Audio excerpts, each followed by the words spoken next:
நீங்கள் அஞ்சிக் கொள்ளுங்கள் என்று சொன்னார்கள்.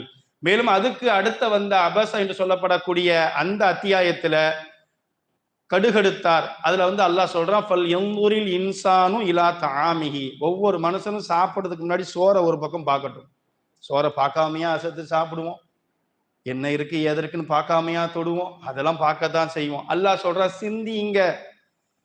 இந்த அரிசி எங்க இருந்து வந்தது? நெல். நெல் எங்க இருந்து வந்தது? இந்த கதிர். இந்த கதிர் எங்க இருந்து வந்தது? விதை. இந்த விதை எங்கிருந்து வந்தது? மண். இந்த மண் எங்கிருந்து வந்தது? இந்த மண்ணிலிருந்து எப்படி முளைத்தது? மழை.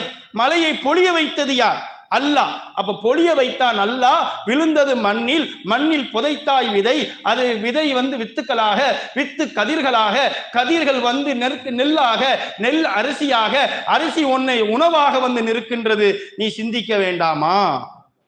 அப்ப சாப்பிடக்கூடிய சாப்பாட்டுல கூட